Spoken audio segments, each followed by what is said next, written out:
Yes, welcome everyone. Welcome to Satsang on a rainy evening in Australia, and welcome to Satsang to all the friends around the world who are joining us.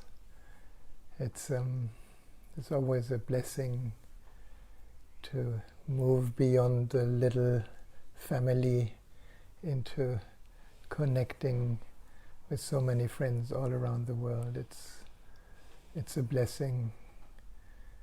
You may not notice, but in a way we are creating a field of presence, a field of love that goes beyond form, beyond time, beyond space, and reminds us of the oneness of all things. Now, I've been fiddling a lot with the technicalities, and if we are really lucky, you will hear me quite well. So if you're online, can you do like this if you hear me well, or do like this if you don't hear me well, so that I have a little feedback.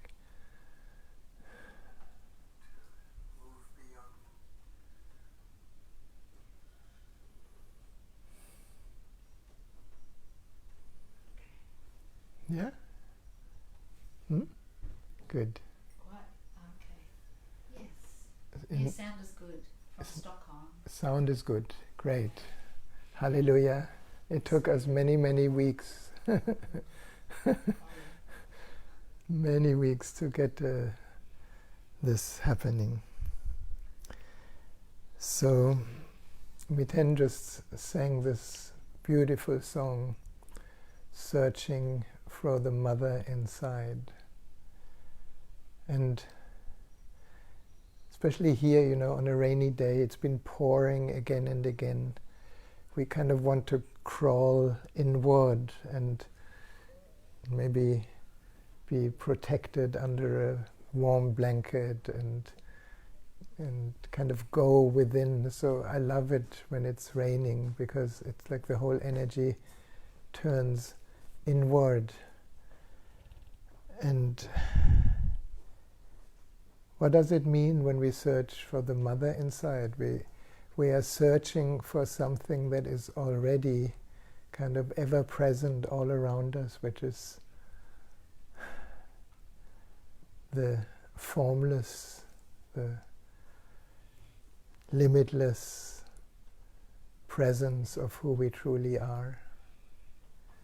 Now, most of the time during the day we forget that. We get involved into so many stories, and we get reactive, more or less reactive.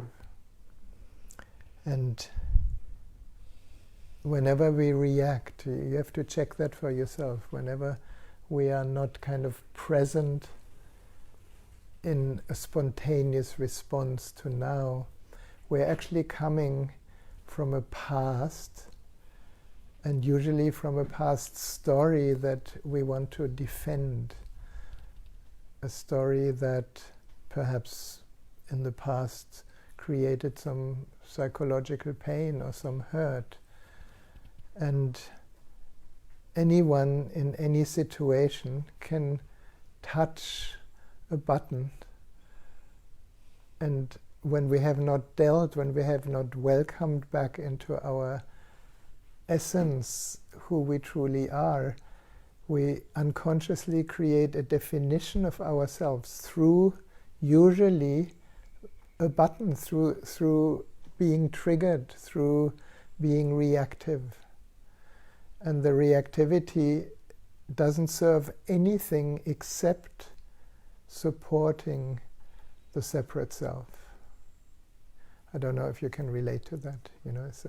When somebody says something and you can hear 10 beautiful things and one person says something challenging to you, to your ego structure, to your false sense of self, and your whole enlightenment is gone. You're kind of in a reactive mode, trying to protect something that is maybe very vulnerable inside, very shaky inside, very insecure inside. And we don't realize that this insecurity is a very precious state, because it makes your false sense of self, your defensive sense of self, your resisting sense of self, it becomes more transparent. And our biggest fear is that somebody may see the truth of who we are behind of our protection.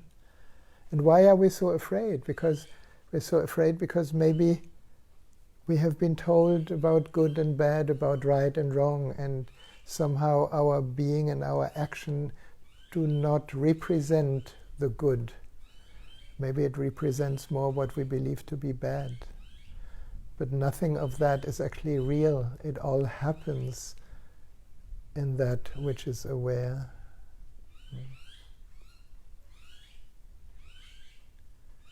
Just be with that for a moment. Just look for a moment. What is your habitual protection mechanism? What are your buttons? And the best person to push your buttons is, of course, the relationship partner. And then what do we need to protect here? From my understanding, which has been changing a lot over the years, the only thing we protect is the illusion of a separate self. It is an identity that we have worked so hard to create, and this identity is not you, is not me. So what do we create a sense of self from? From the opinions of others. Because this is what we learn. Our parents tell us, you are this, or you are that, or you are beautiful, or you are ugly, or you are stupid, or you are intelligent. And then we get more and more interpretations from different people. And then we go to school, and then if we are unlucky, the children have not kind of returned to the love that they are, because everybody is love at the beginning. It just gets covered, and then we get bullied, and then we take that personal.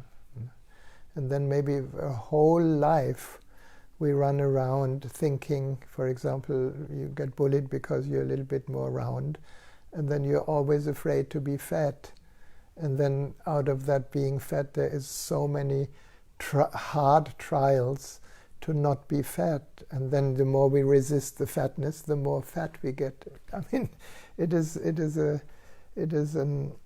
natural human cycle, until one day, perhaps we are lucky enough to come to a place where we realize that nothing of that is me. It is a program, it is a pattern, it is a belief, it is an ideal, it is an identification because I don't know who I am. And when we finally know or have a glimpse of our true nature, the story may still be there, but it doesn't bite anymore. Because what we find is what we've always been looking for, that we are love.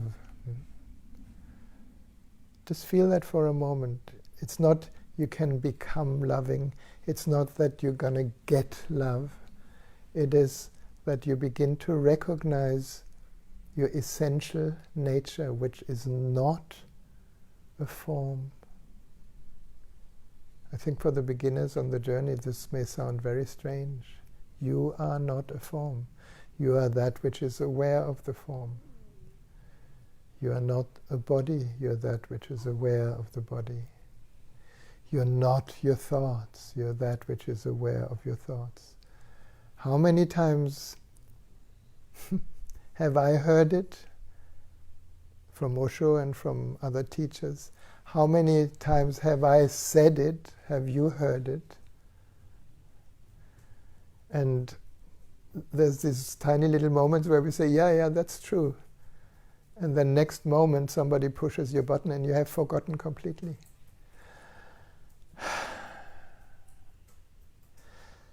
So how do we know that we're actually becoming a little bit more conscious? Perhaps we know through being a little less judgmental, especially about people who maybe not approve about how you present yourself in this life. That you recognize, oh, okay, this has not much to do with me. This is a projection of something that I want to hide inside of me. Can you relate to that? And I would say until we are completely clear that we are not a person but a presence, we will project. So don't try not to project, but project and become aware. This is only a relative sense of self that I needed to create for a while. And the only fear we all have, the whole humanity has, is that this false sense of self, this ego structure, this solid form made out of all these layers of identity, beliefs, ideals, strategies, emotional hurts, and physical energy, that this is not me. It is an expression of the infinite, of the divine, if you like, in form. So God doesn't have any other body than yours or mine. It doesn't have any other hands than yours or mine. Doesn't have any other eyes than yours or mine. So what is looking through your eyes? The clearer your eyes are, the more you see presence or love or space everywhere. This is, for me, I think, the only criteria. It's not trying to be holier or trying to be awake or trying to pretend that you're enlightened or anything like that. You can only know yourself when the levels of judgment and of suffering slowly melt. And maybe then there come many moments where you meet people, maybe people you know, or maybe people you don't know. And all you see is, you see through the layers of protection into the divine being. I remember, I think Samdashi is his name, one of the awakened sannyasins in Pune, who then kind of went into the Himalayas and went walking with other friends. And he reported when he woke up, and that was in the middle of Bombay, he just had been stabbed by a robber and was kind of, I think, basically all his money and even his clothes were stolen. And something happened to him, the whole mind stopped. And suddenly he saw everyone as an expression of the divine and started to touch their feet. Can you imagine in a crowded Bombay? this little guy touching everybody's feet. Some people in India, it's okay to touch people's feet, then somehow it looks like you're a devotee. And some people get very disturbed because they don't recognize that inside. So for him it was so strong that he saw, Shiva or Shakti or Devi or Krishna everywhere. Why not us? Maybe the names are different. Maybe what is called Shakti or Devi in India is called the divine feminine in every woman. What is called Krishna or Shiva is the divine masculine in every man, an expression of the divine. So this is kind of an introduction to one of my favorite quintessences from Aura Soma. I have a little bit left over in this one, and then there's a new bottle here. It's a choral quintessence, and you remember here in one of the satsangs we were exploring choral as the wisdom to love yourself. But the quintessences have names of masters, and how I understand the master essences, they are basically tuning into the vibration of our essential energies. And before the energy actually takes form, or in other words, before we are recognizing our own gifts that we are actually born with and that then become a development as we grow up and is where our interest goes. Like, your son is such an incredible piano player. That was already an essence inside, and it found expression through the interest of learning to play piano. And I would say we all have a whole range of essential energies, and some of them we never nourish, and some of them we support, and then they become an expression into this world, a creative expression into the world. And if you want any purpose of life, is to allow yourself to be creative. And creative is not just painting or dancing or singing or making music. It is sweeping the floor with presence, cutting the leaves, pruning trees with presence, gardening with presence, cooking with presence. Anything you do with presence is actually an expression of the creative energy in you. And this quintessence is very profound. It's called Lao Tzu and Kuan Yin. Now when we hear Lao Tzu, we hear the Tao Te Ching, we hear the ancient Chinese master that teaches the Tao. And if you read the Tao Te Ching, you will find he says exactly the same thing that all the Buddhas ever said, pointing to, it starts with the Tao that can be spoken is not the Tao, because it doesn't have any label. And then it goes on that the Tao flows through everything, it permeates everything, and that there is nothing but the Tao in different expressions.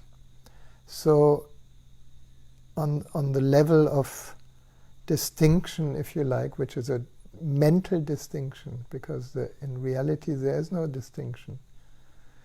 Lao Tzu is the male aspect of spirituality, which is awareness, presence, emptiness, silence. That's why men usually, more than women, went off into the Himalayas to be alone, to be, in Zen. Zen is the art of emptiness. Even the Zen rooms are empty. And so what does that say? It is a reflection of our inner emptiness, that there's actually no person, but just a presence that doesn't have a form, so it appears empty. And then there's Kuan Yin. And Kuan Yin is it appears to be the opposite. The feminine principle in spirituality is love, is compassion, is care, is including everything. The male denies everything. I'm not my body, I'm not my mind, I'm not my thoughts, I'm nothing that I can experience, I'm that which is aware. The feminine aspect says the opposite. I am love, I am my thoughts, I am my body. I'm not just me, I'm also you. I'm everything that you experience. I'm everything that anyone in the whole world can experience. And the amazing thing, they're in one bottle. The male and the female. You are the bottle. Your inner, if you're a man, you have an inner woman inside. She's very close to the surface. If you're a woman, you have an inner man inside. He's very close to the surface. So you may notice nowadays love and meditation is really like a dance in us and in many people that have evolved a little bit more beyond the little ego. So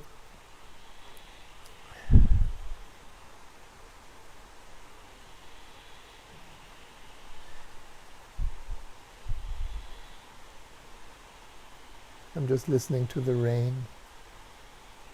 It's incredible. It's like the blessings shower. Is that feminine or masculine?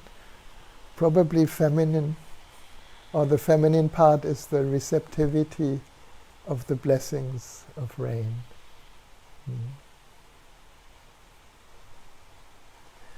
And this is, the other Monday, last Monday, I was having a talk in the Temple Byron on love and intimacy.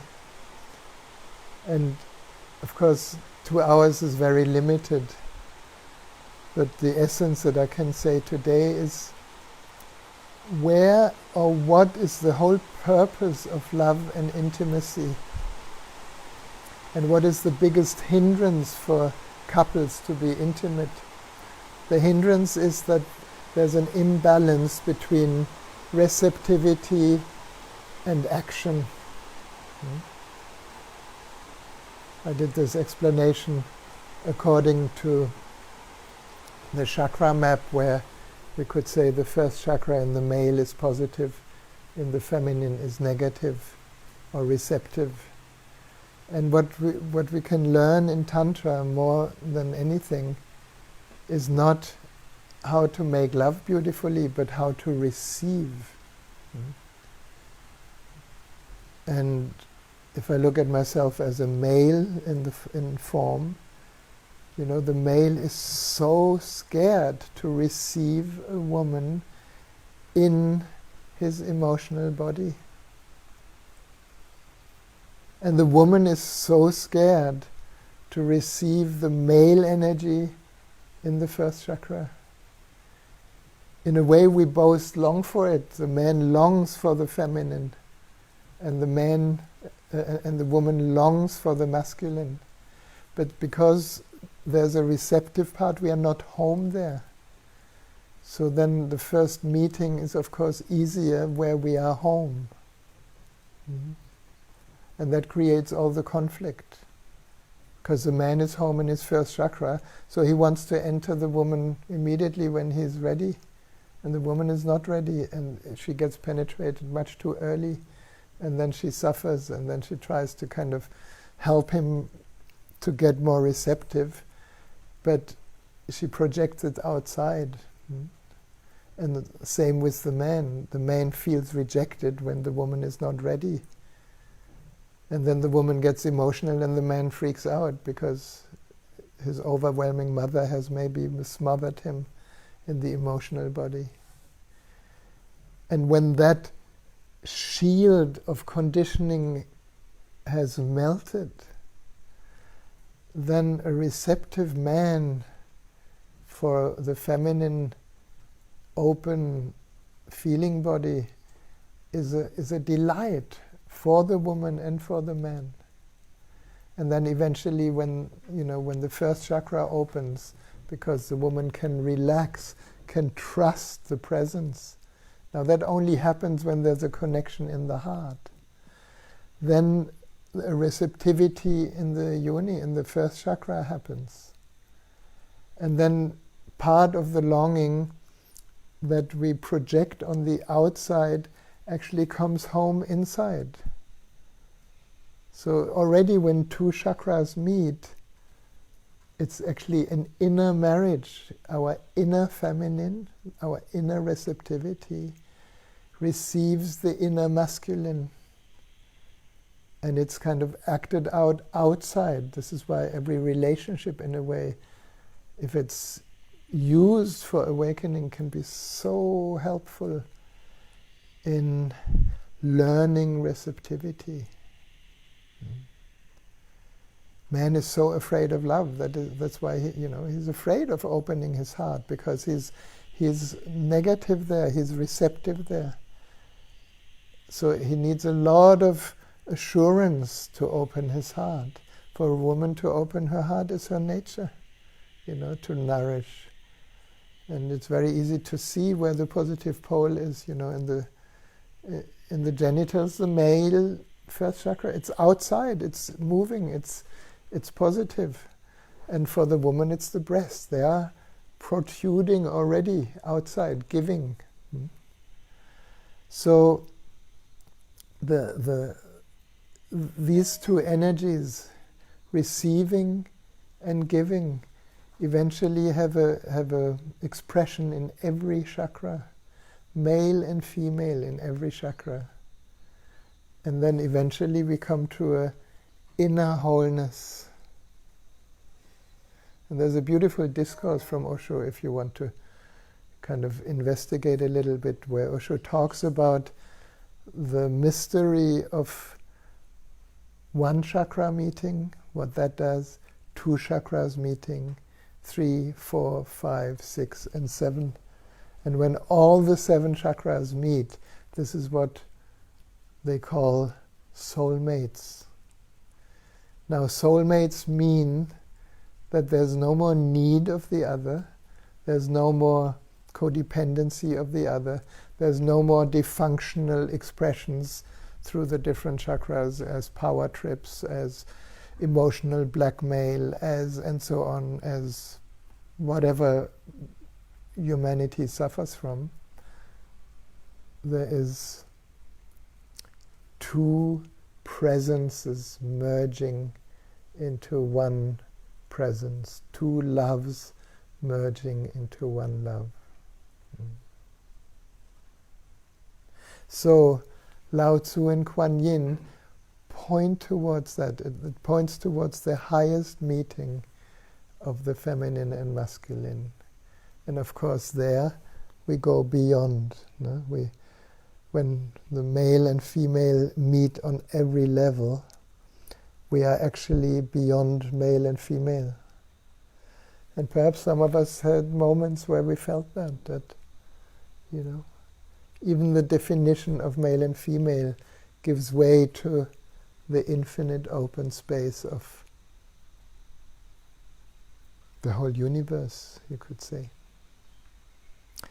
So shall we try this? It's a vibration. So if you could stand up and make your left wrist available, and you get a divine masculine and divine feminine into your wrists.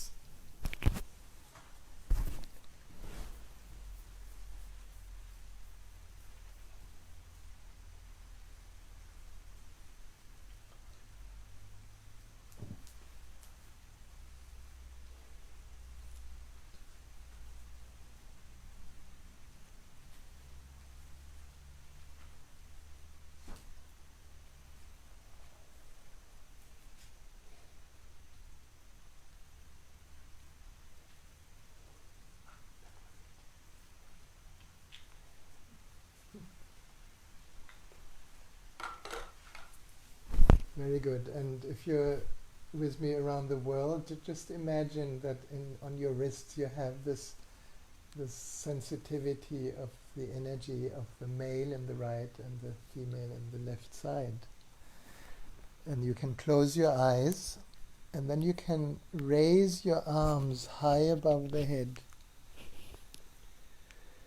And imagine you growing wings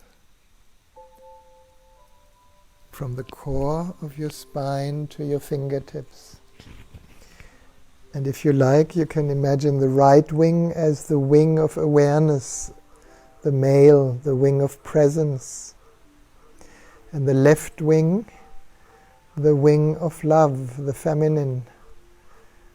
Right side, Lao Tzu, your deepest old wisdom. Left side, Kuan Yin, the goddess of mercy, of love, of nourishment. And then you can allow your wings to open and close above the crown, crossing over at the midline of the body,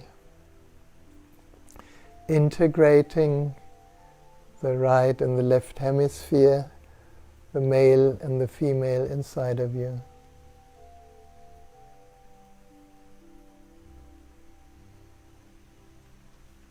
And then, as you open around the third eye, imagine you can draw aside the curtain of your identifications. And in the embrace, embracing the clarity of seeing what is. There's no more label needed, no more projection needed. So in the opening, releasing all projections. In the embrace, seeing what is, clear, choiceless awareness. Then we can open our wings and embracing the throat. In the opening, drawing aside all our beliefs. Beliefs are just thoughts that we have begun to identify with. And in the embrace, we can embrace the unknown, the creative energy that arises from not knowing.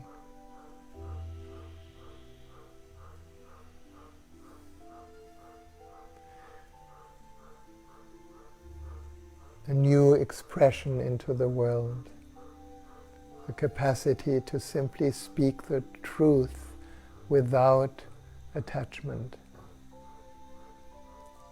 And then opening your wings around the heart, drawing aside the curtain of all our ideals and shoulds, how we should be, how we should not be. That is usually what burdens the heart.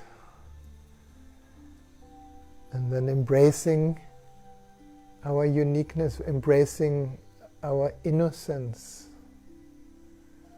embracing the space of love in the heart. And for a moment resting with your wings over your heart and feeling your heart respond to this vibration. It's very fine. And then opening your wings, embracing the solar plexus. In the opening, releasing and letting go of all your armors, your defenses, your strategies, your protective mechanisms. Just imagine, you've been a knight in the Middle Ages and you take off all this hard shell, this hard protection, these leather shirts, these helmets, these weapons. And in the embrace, you embrace the joy of being an individual, the joy of being powerful, but not over others, but within yourself. And then moving to the second chakra, to the lower belly, and the opening, daring to open all your emotional wounds, all your hurts. The whole existence is a healing force. It can heal it very easily if it can give us life.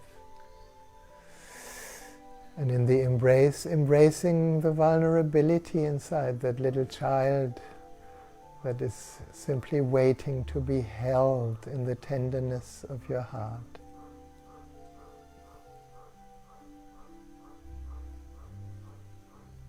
And then opening and embracing your first chakra, your root center, and embracing that temple. This body is such a precious temple carrying you in this lifetime. So allowing all your love to return to the physical body, to your sexual energy, to your life energy. And then around the legs, all the way down, connecting with Mother Earth and letting go.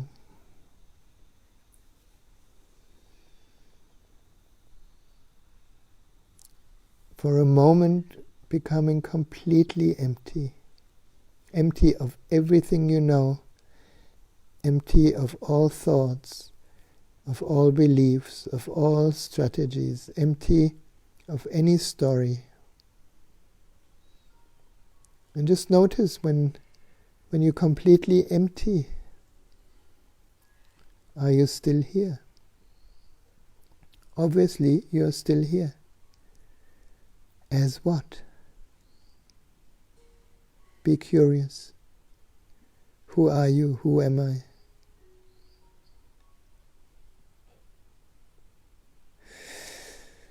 And now as you come up, just unwinding your wings around each other in a backward spiral. It's almost like emptying out any residue holding fibers of the mind, of story.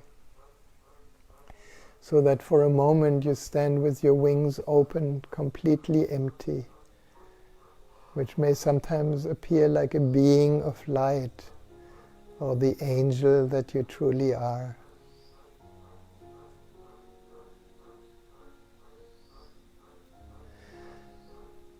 And then you can bring your wings together, your palms together, your wrists close to your nostrils.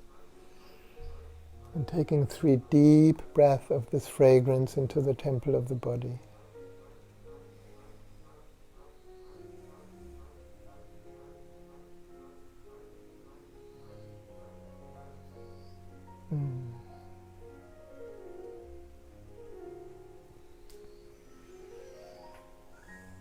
Very good. And then you can sit.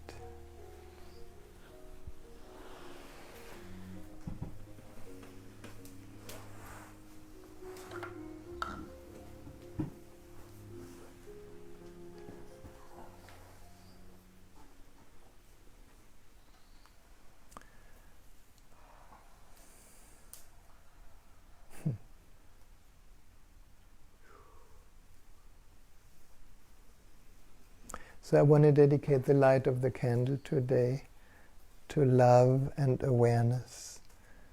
And Melly brought these beautiful flowers, and the pink is the love and the white is awareness.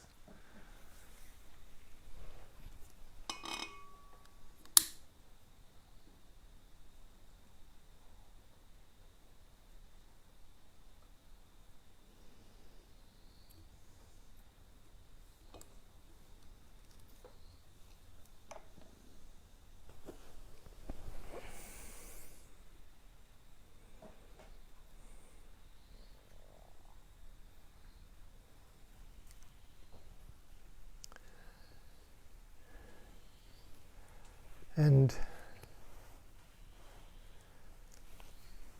a meditation.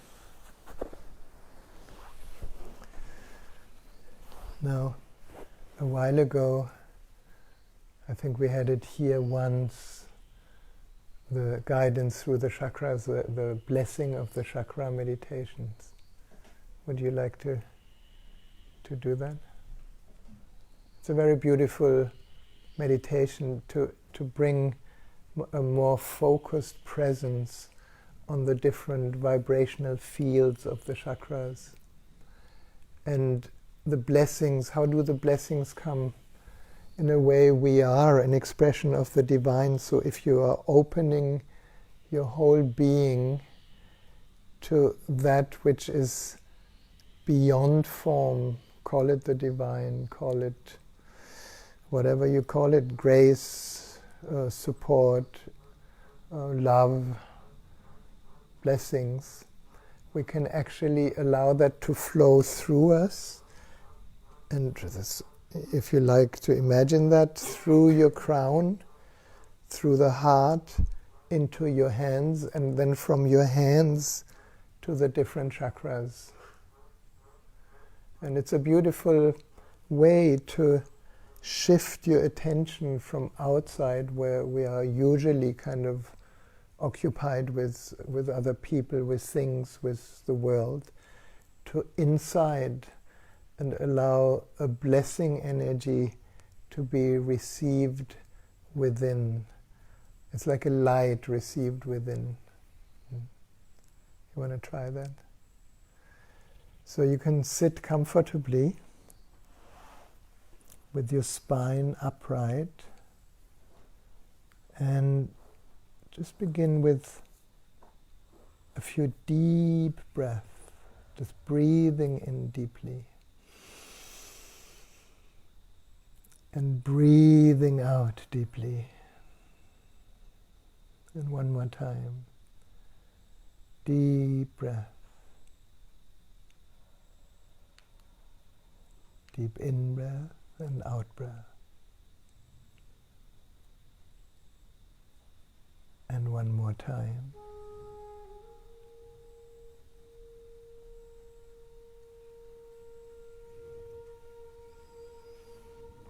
And perhaps you want to, for a moment, sit with your hands open on your thighs or on your knees.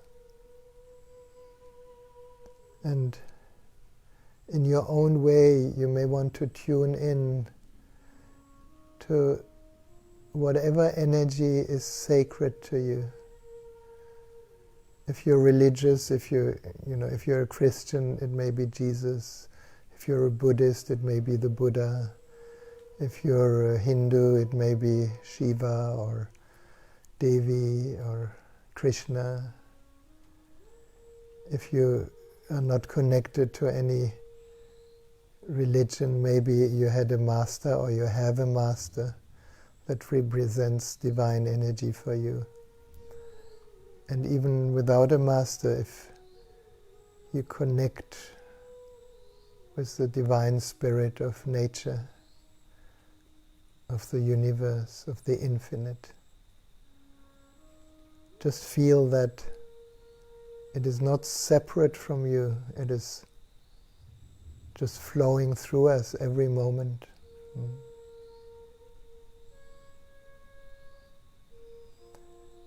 And you may feel that in the palms of your hands, they may become a little warmer, or maybe there's a little tingling, because the hands are very sensitive and beautiful vehicles for grace, for blessings.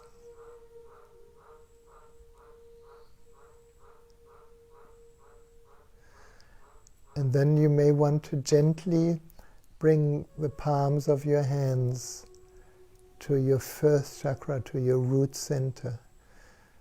Very, very softly touching your roots and feeling how just naturally divine blessings pour through your crown, through your heart, into your root center, blessing this physical body. The first chakra is very connected to the physical body. Blessing your life energy, blessing your sexual energy, blessing your capacity to easily take care of the material side of life. It's all part of the first chakra. Blessing your roots and your connection to the earth, your connection to the Great Mother. And perhaps you can feel how you receive the warmth, the energy of blessings right into the center of your root center. And it's connected to the whole body through your legs to the earth.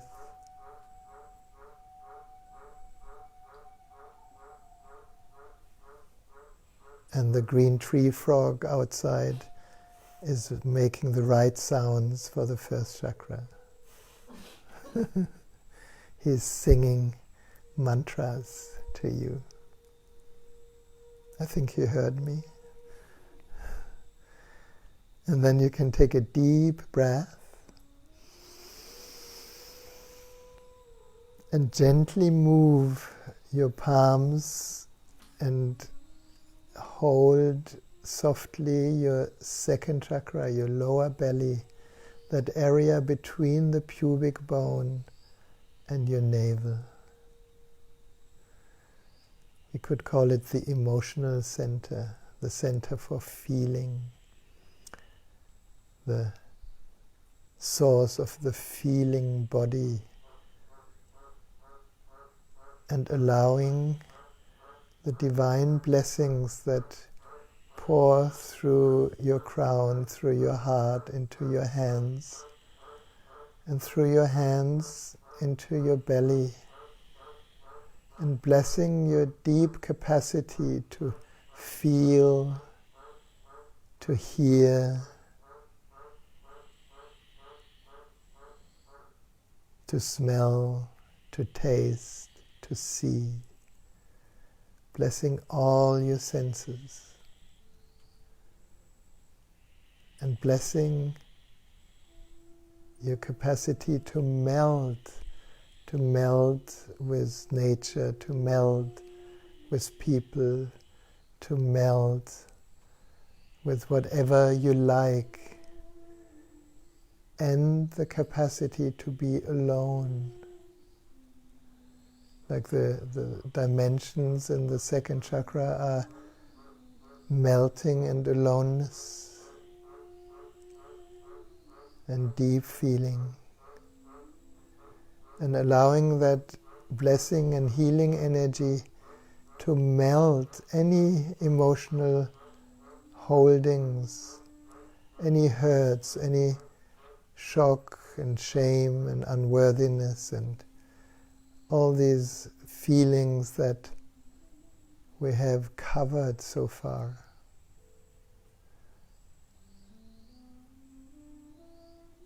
Blessing what we call the inner child, that little child inside, the little girl, the little boy, that is still here, innocent, open, playful, curious, unique.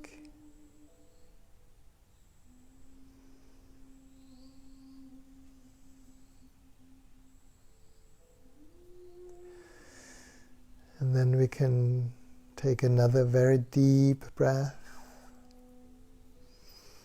and gently moving your hands to the third chakra, to the solar plexus.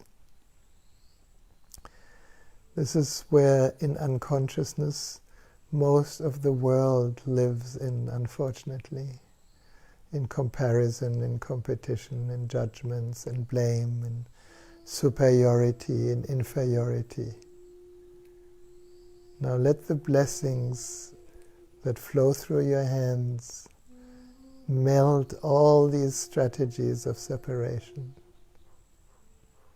and bless the joy of being yourself, the joy of being able to move into action, to do things. That sun plexus, that bright sun that allows your charisma, your magnetism, your strength, your power, which is not a power over others, it's your power to be, to stand in your truth.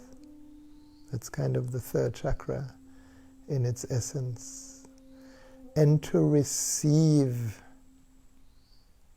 the power of nature, to receive the power that kind of holds you in your strength.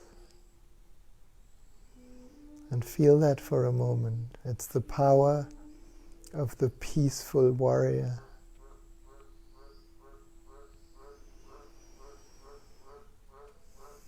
And feel how the blessings can pour in and melt all the unnecessary holdings, all the tightness and tiredness. Feeling like a new energy flowing in, flowing through your whole body.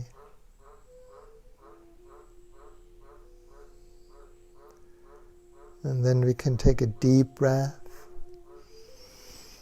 and move to the heart,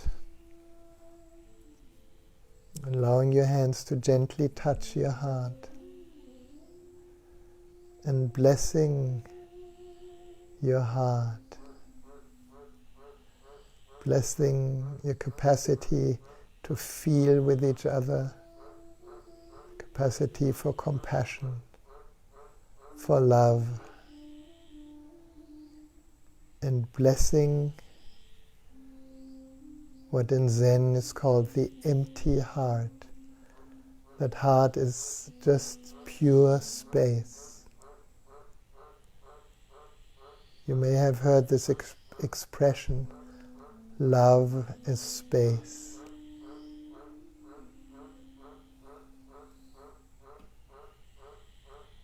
And feel how your heart can receive the divine blessings.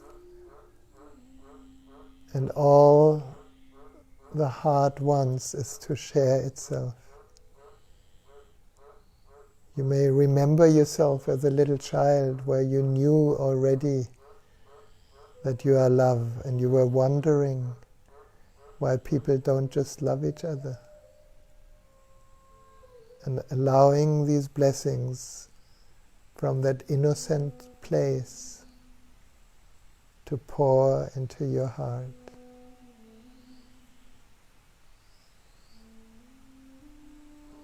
And right in time it begins to rain again, and the blessings of the rain showering on us.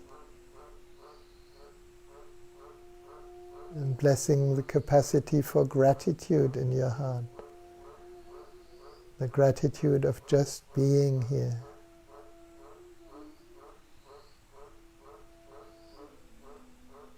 And blessing your receptivity, your empathy.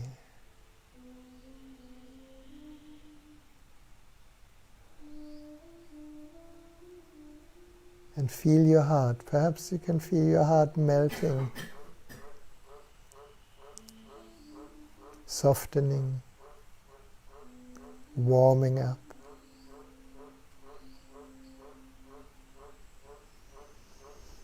And then we can take a deep breath and move our palms to the throat. And perhaps here just allow yourself to touch your throat very softly, maybe just with your fingertips. And blessing your capacity to listen and to speak the truth. That capacity to be creative and expressing your creativity so it manifests in form in the world.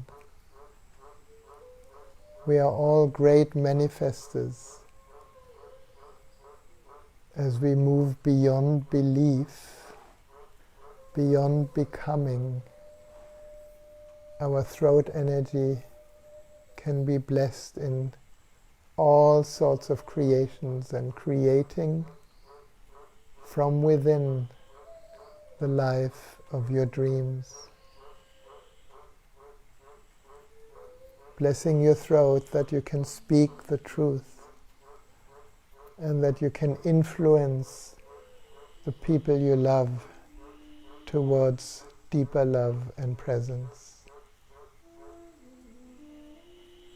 And blessing your creativity. All these mysterious fields of energy that are beyond form, beyond belief, beyond concepts.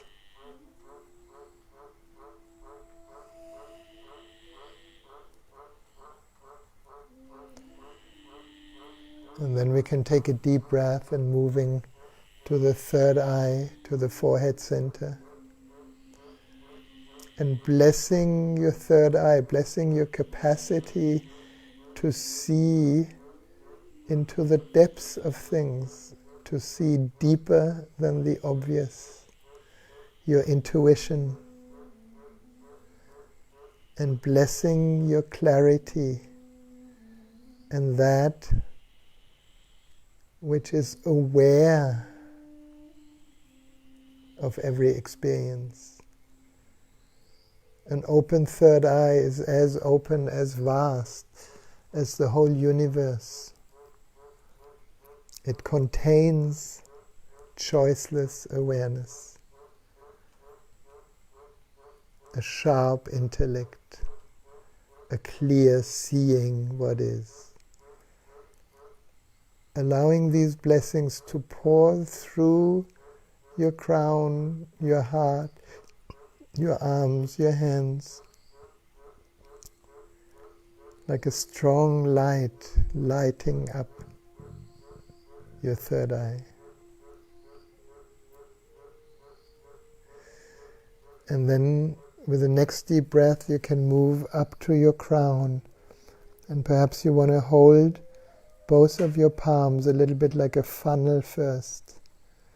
A funnel to allow the divine universal energy to pour through your whole body, through the center of every chakra.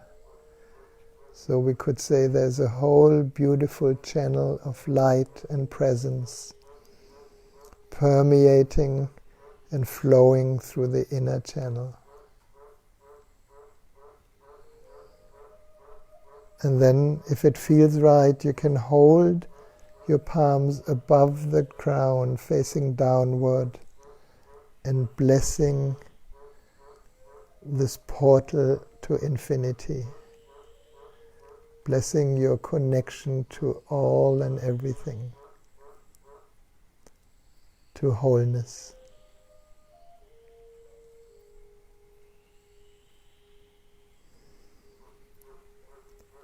And then you can allow your hands and arms to rest, and we will just sit silently for a while. Perhaps, if you like, feeling yourself as pure light inside, moving from your crown through your whole body down into the earth and back. Pure emptiness, pure silence, pure space, pure peace.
feel this peace.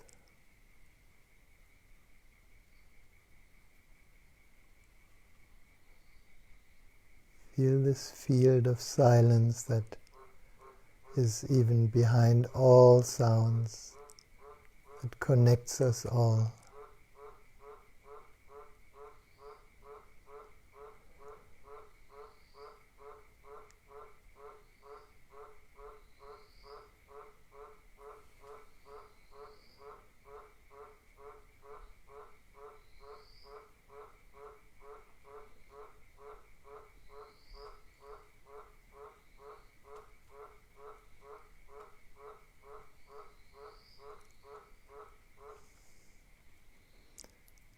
Feel this field of presence that is shared all around the world.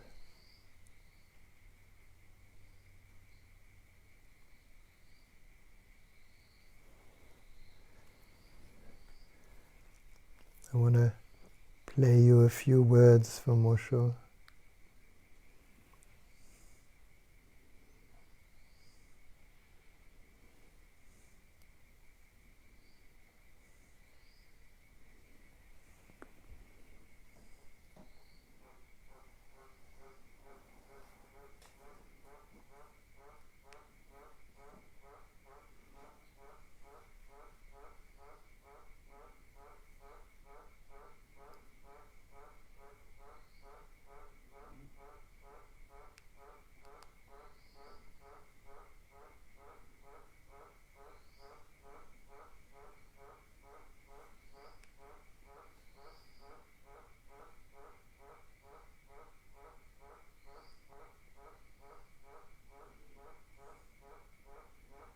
Go in.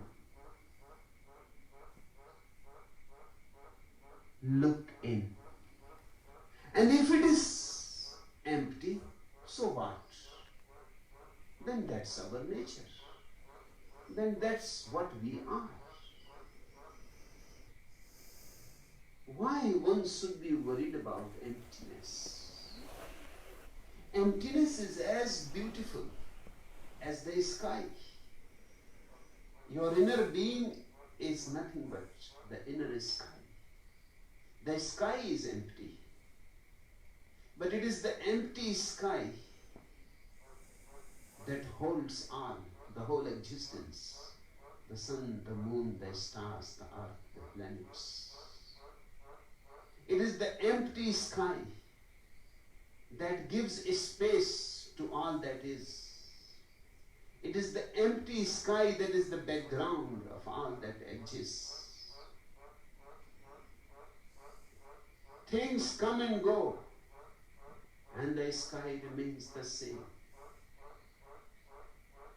Exactly in the same way, you have an inner sky.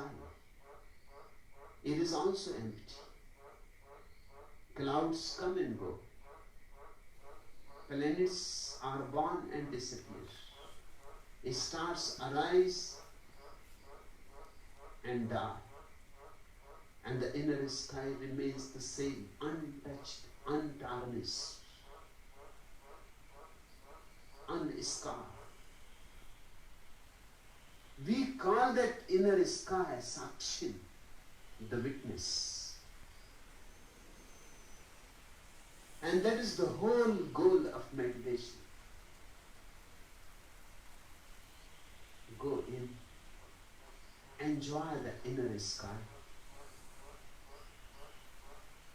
Remember, whatsoever you can see, you are not it. You can see the thoughts, then you are not thoughts. You can see your feelings, then you are not your feelings. You can see your dreams, desires, memories, imaginations, projections, then you are not them. Go on eliminating all that you can see. Then one day, a tremendous moment arrives. The most significant moment of one's life, when there is nothing left to be rejected. All seen has disappeared. and only the seer is there. That seer is the empty star. To know it is to be fearless. And to know it is to be full of love. To know it is to be God, is to be immortal.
Yes, and from here we can take a deeper breath.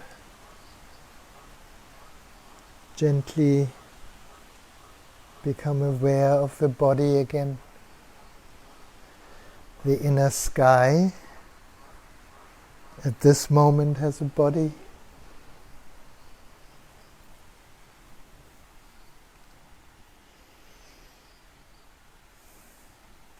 Maybe moving a little bit, maybe a little stretch,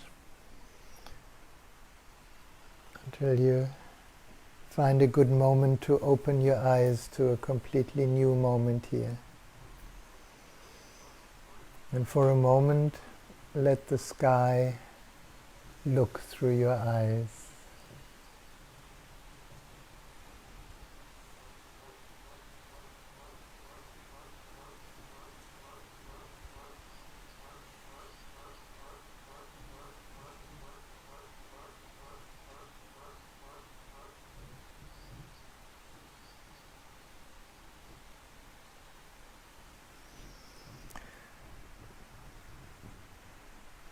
So we can open a little bit if you have anything to say, if you want to ask anything, and that invitation is including all the friends around the world. Melly is at the computer and she can read your comments, and if you have a question, this is a good time to type your question and maybe we can say something about it. And if you're here in person, you're very welcome. There's a place here for you. Come.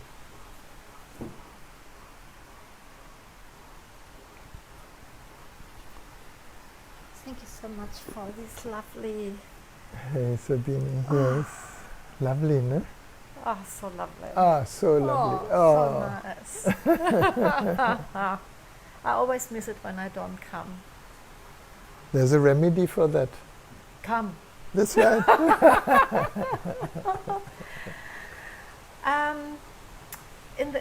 Today, when the rain started slowly and soft and nice, and we were sitting inside here, and you said, "Oh, it's so feminine, it's so nice, you know, so soft, huh?" And it was.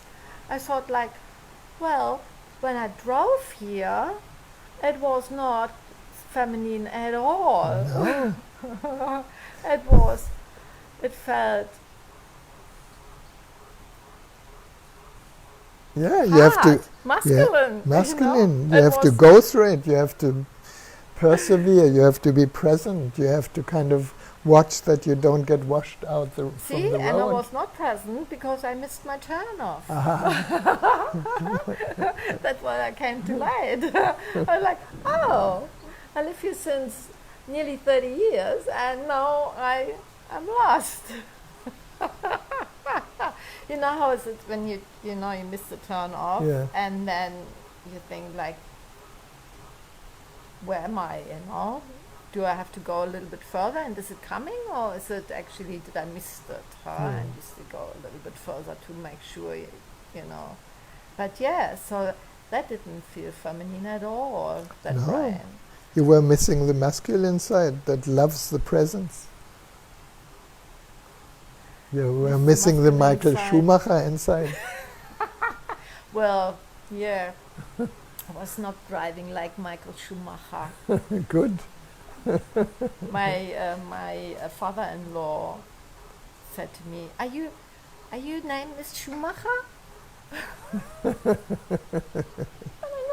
I think it's a common expression. Yeah. When you drive with somebody that drives a little fast, then we can label them. Yeah. So actually, I thought like, well, yeah. So when does the rain is feminine and when is the rain masculine? The rain is just what it is. The rain is neither rain is rain. It's neither masculine nor feminine. But when there's an opening inside of us that allows the rain in, then we become feminine. Yeah. No? And that's very beautiful. Yeah. You become receptive to the sounds. You know, there's this beautiful meditation. As senses are absorbed in the heart, enter the center of the lotus. It's an old tantric meditation. So we hear the rain and we don't keep it outside. We let it, the hearing, the sound, enter the heart. And suddenly there's no division between you and the rain just pours through you. We could call this feminine, And sometimes, and the same thing when there's storm and a strong rain and it almost blows you over and you have to kind of be really present in the body and in a way meet the energy of the storm with your own storm, and that's more, if you like, more masculine. But it's also fun if you're present to it. Yeah. So it's always both, no? Yeah. But I guess also how we receive it, huh? Yeah, it's our response is both. Rain is just rain. Yeah. Wind is wind. Yeah. But and the joy of the masculine, feminine taking, its own flow. Gives us the possibility to not argue with existence, but to flow with it. Yeah. And flow in the receptive way and flow in the doing way, in the action. Yeah. Yeah. I just thought it was so, when you said it, I'm like, And of course it's only a model, it's only an interpretation. Yeah. Because somehow, if we look at life, it can only move between polarities, even though it's one. No? Without polarities, there's no life. Without you and me, without man and woman, it needs man and woman to create life, even on the physical plane. Yeah. And this is the beauty of Tantra, that in the physical energy moving down and out, it creates children, but energy moving up and in, it creates Buddhas. Same thing. It needs two. Yeah. To the one. Yeah. Beautiful. Happy you are here. Oh yeah, me too. It's quite a long drive, no? From you. Well, I was in Brunswick today. Oh, good. Yeah. So I am around normally on Friday. Oh, good. Yeah. Yeah, then there's no excuse, you come. Yeah. Always. I'm always here when it's no excuse. Thank you so much. Thank you.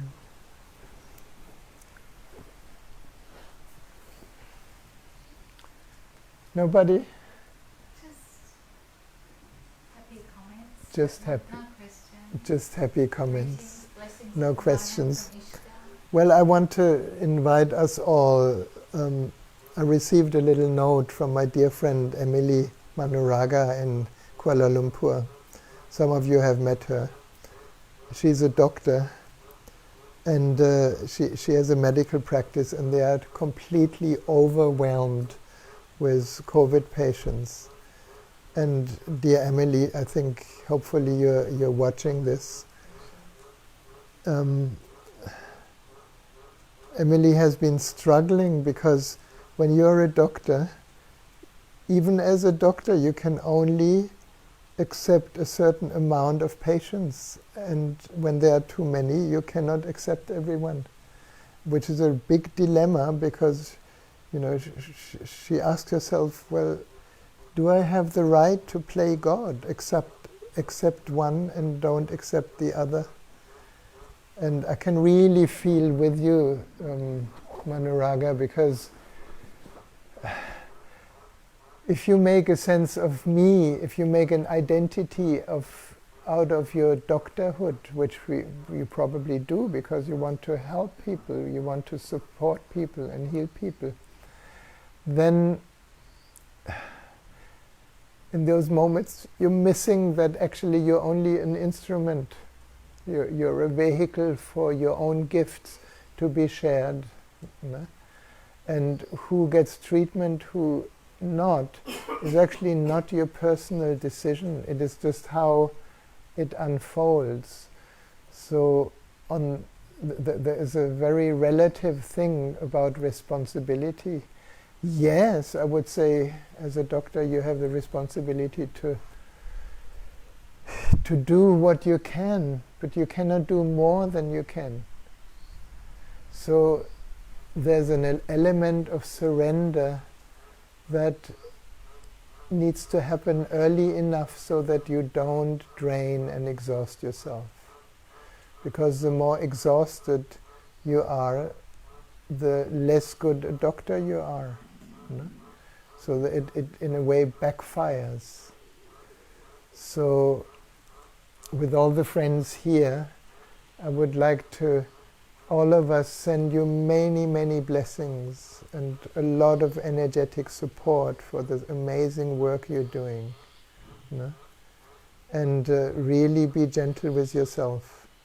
You can only do what you can do. You cannot do more. You can only have as many patients as it's possible for you. And the rest is up to the existence. You don't need to play God. God is already playing through you. So many, many blessings, a lot of support for you, that you kind of come through this incredible COVID situation. In Malaysia it's very bad. In Germany it's very bad. In America it's very bad. Here we are incredibly lucky in the moment, but it can turn any moment. So please feel all our love for you here.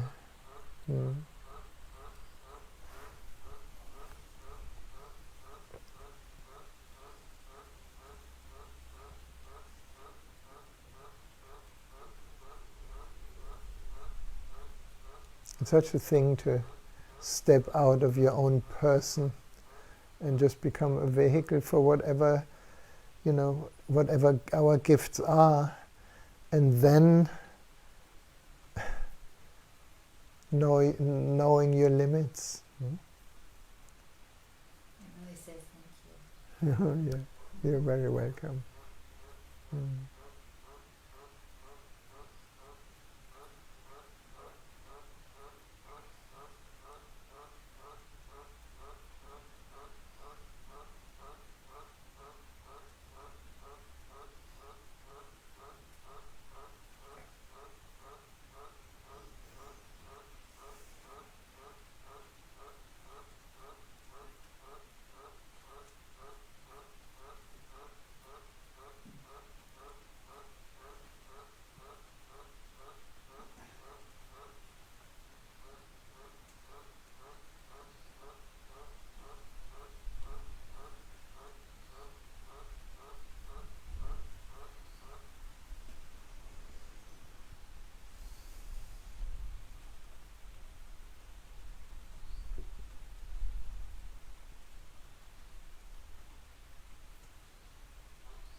somehow everything in existence becomes a teacher.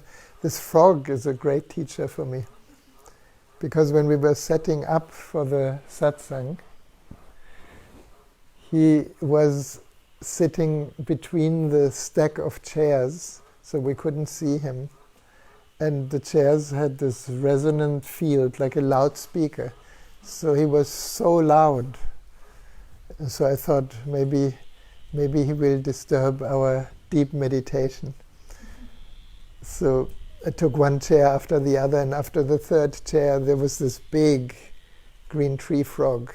And I don't know if you ever touched one, they are so soft, they are really like total transparent babies. But Mary told me that it's not good to touch them, so I kind of shoved him with a leaf onto a plate and brought him up to the pond. But I was interfering in the natural flow of nature. He said, I'm not going to just stay up there. Obviously, he came right back, finding another place to assert his presence.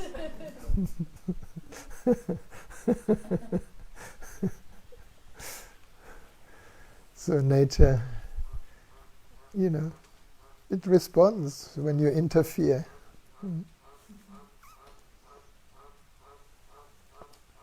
I don't know if you can hear the frog through the screen, through the Facebook Live. It's a very distinct, very determined expression of frogginess. Mating call. It's the mating call. No?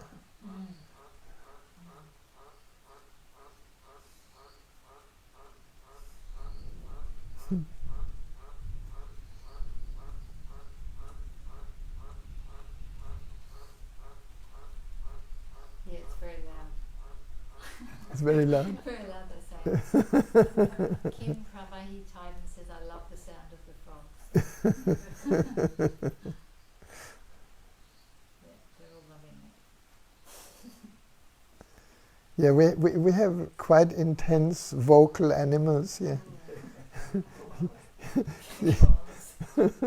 You know, in the morning, when it's still pitch dark, but just when the very, very first little light comes, then we have the kookaburras. And these guys, they don't hold back. They have a concert of laughter. They go like, but not only one, it's like 3, 4, and they make a concert, and right in front of my bedroom, of course. So this is our wake-up call, usually. It's a good time to go surfing, when we allow them to wake us up. No? And here we have kind of a whole mixture of frogs. I call them night animals, but I was told that they're actually not animals, they are creatures. So the night creatures. And we have bats that make a lot of noise. So everybody do their own noise. Hopefully you also do your own noise.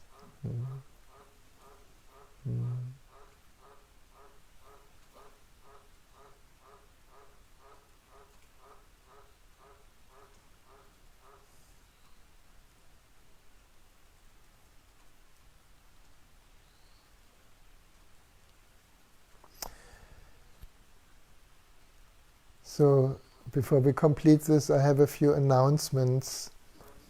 And one announcement is that on Sunday evening we have a beautiful meditation where you need to sign in.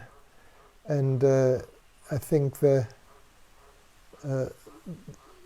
if you need a login for it, because it's a Zoom meditation where we can see each other. And it's the Ananda Mandala meditation that some of you have done before, which is very beautiful. another way to move through the chakras with breathing and a certain intent and exploration of the vibration of the chakras. It's like a wonderful bottle brush that brushes through. And then on Tuesday, on the coming Tuesday, I have another meditation. I don't know yet which one, a chakra meditation in Temple Byron, and that will happen at 6:30. We start, and it's also an evening for 2 hours, and we will try to have it also on Facebook Live. In the moment, there's a lot of energy going towards the recognition and the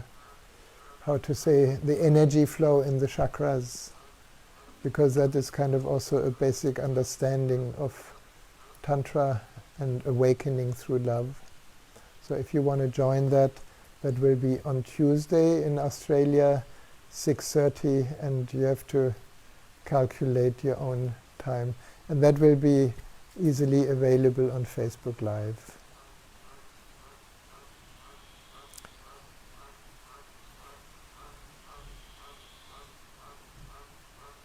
And there will be more announcements, because I will have a whole course that is that needs to be booked through by Swedish friends who organize the course online. So we will do it so that the Europeans can participate, and here you can participate in the evening. I will announce that next Friday when that will be. I don't have the dates, but it will be 4 days and course with 3 hours every day, just to go a little bit deeper into coming home. I call it coming home, that process. So thank you so much for being with me here in form and in the formless, and I wish you a wonderful rest of the week and many, many blessings, and please stay healthy. And please, if you have a choice between projecting and reacting and loving kindness, go for loving kindness. Because there's enough projection in the world, there's enough judgment, there's enough comparison and competition. We need to kind of put other energies out. No? So thank you, and have a wonderful rest of the day and of the evening. And thank you everyone around the world. Even though we don't see you, we feel you. Namaste.